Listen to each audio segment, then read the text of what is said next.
You just won the lottery. Congrats. You're f***ed. If you're lucky enough to survive all the lawsuits, betrayals, and murder attempts you're about to face, you might just live long enough to go bankrupt.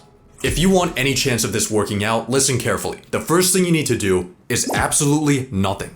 Don't tell anyone, don't quit your job or drop out of school, don't buy a GT3 RS, and don't claim your prize. Yet. Most places will give you a few months to grab your check. Let's just say you won in California, which gives you 180 days. We're gonna use this to our advantage, but in the meantime, it is absolutely and utterly imperative that you do not lose your ticket. This actually happened to 7 people. 3 of them didn't survive. Take your ticket and sign the back of it, photocopy it, take selfies with it, record a video with it, put it in a waterproof, fireproof box, then take that box to the bank and put it in a safety deposit box. Now that your ticket's hopefully secure, we need to use this time to prepare a few things. First, we need to hire a professional. I watched a few lottery news segments and found you this guy, Jason Kurland. He's a self-described lottery lawyer that charges $200K up front and a $50K monthly fee. That might sound like a lot, but for legal protection, money management, and tax shielding, this is actually a steal. Plus, you won the $200 million Powerball, so $200K is only 1,000th of your winnings. Now that you have Jason on your team, he's gonna prepare your banking and investment accounts. And of course, he won't withdraw any money without your written consent. But in your very first meeting, he gives you some bad news. See, the first rule of winning the lottery is to always stay anonymous. But most places won't let you do this. California requires the public disclosure of the winner's full name. And no, a trust won't help you. You're getting fully doxxed, and we need to prepare for that. But first, your phone rings. It's your boss, telling you off for being late to work. Resist the urge to show up to the office with an AR-15 and instead put in a 2-week notice. Leaving on bad terms would just give your coworkers an excuse to sue you. Now back to concealing your identity. Delete your social media, get a new phone number, make a new email, and change your primary address to a PO box. This should help prevent strangers from tracking you down. How are you doing? An even bigger threat might just be your own family. This guy right here won $20 million, and he used it wisely, starting up a successful gourmet popcorn shop and helping out his loved ones. 9 years later, he was murdered by his sister-in-law. If That's crazy. Sister-in-law, bro? That's crazy, dog. you don't keep your family in check, you might end up She won $2 million and he killed her. getting killed, or even worse, divorced. So here's the plan. You decide right now the exact amount you want to dedicate for family and make a trust for it. Once you fund this trust with a portion of your winnings, Jason will take it over. So when your family members come begging, you could just tell them you're not in charge of the money. Let Jason be the bad guy. After a few weeks of preparation and sleepless nights, it's finally time for you to claim your ticket. But here is where a lot of people mess up. The lottery press conference is where you'll be presented with the world's largest stimulus check in front of a horde of reporters who are snapping and publishing nice clean photos of your face right next to the reward for killing you. I mean, look how happy this guy is. He just won. Doesn't know it yet, but 1 month after taking this photo, he cyanide poisoning. No suspect was ever found. Unrelated news, these 2 women inherited all of his winnings. In completely unrelated news, this woman prepared the last meal he ate before he died. Anyway, what I'm trying to say is that the press conference might not be optimal. Wait, was it his wife? The wife of $1 million lottery winner who died last year of cyanide poisoning said Thursday that Chicago police detectives had questioned her about the ingredients she used in preparing what turned out to be her husband's last meal. Yeah, she killed him, bro. That's crazy what money can make people do, for real, bro. Anyway, what I'm trying to say is that the press conference might not be optimal for you. Luckily, there are some genius tactics you can use to reduce its potential harm. Renting a car will stop people from tracking your license plate. Wearing a disguise will lower your profile as long as it's not ridiculous enough to go viral. But the smartest way to handle your press conference is by not going. You're not required to show up for your media appearance. The massive check with your name on it will still get put on the news, you just won't be in the shot. Instead, you'll go to the lottery office without any cameras and quietly grab your normal size check.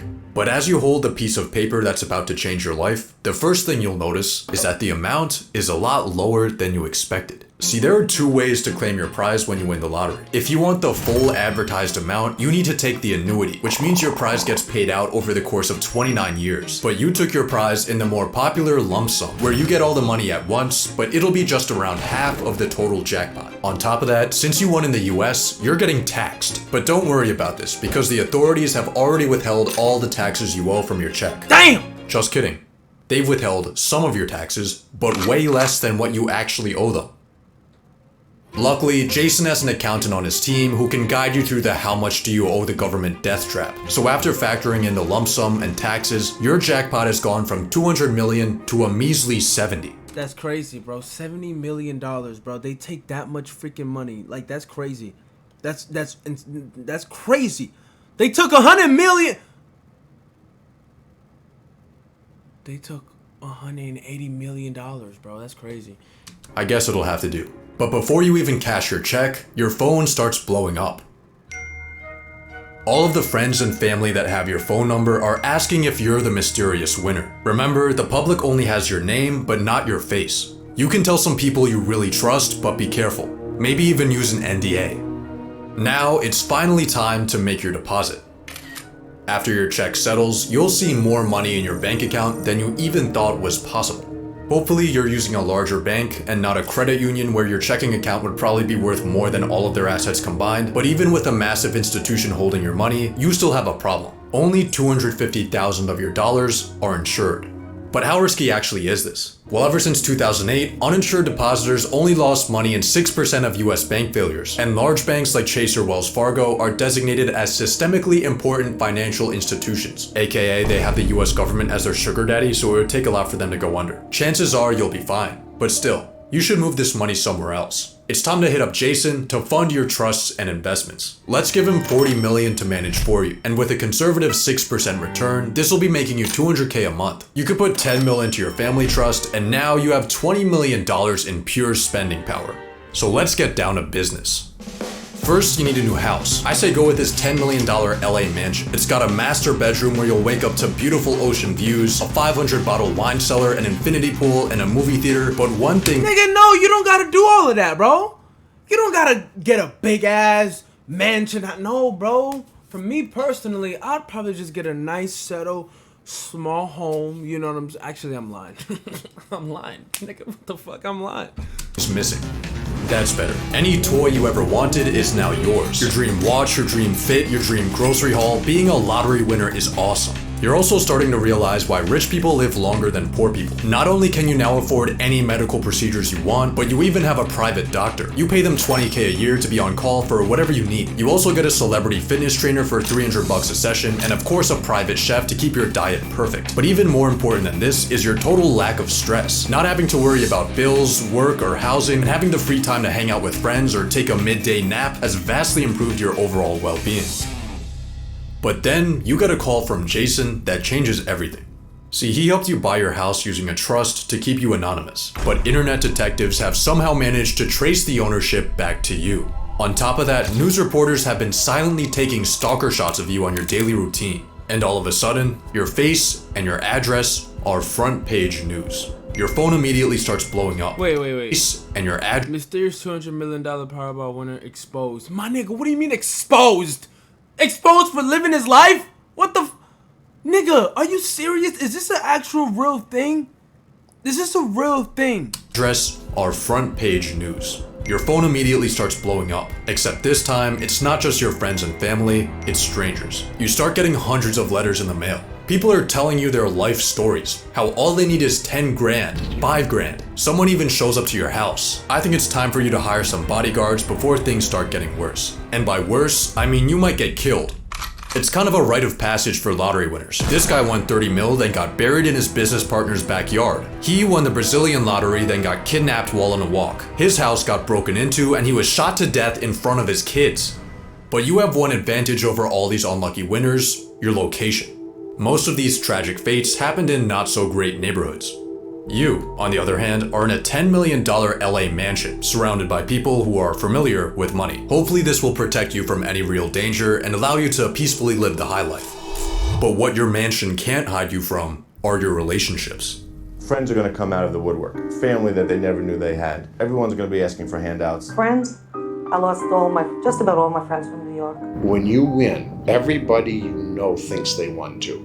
You have to manage to say no to these people. It's gonna make you feel guilty, but the truth is, if you gave everyone money that asked for it, you wouldn't have anything left.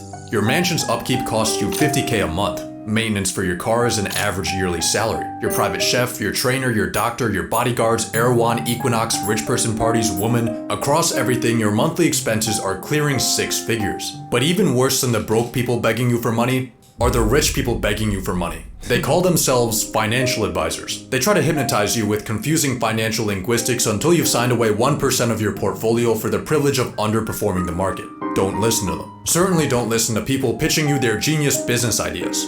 All of these opportunists are starting to make you feel like a walking ATM. When you win the lottery, people won't respect you like they do other rich people, because you didn't really earn your money.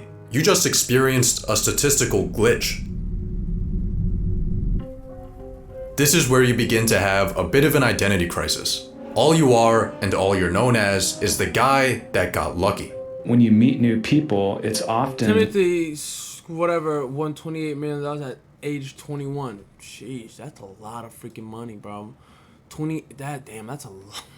People will say, well, what do you do? Especially in my circle of people, most people were working or trying to put themselves through college.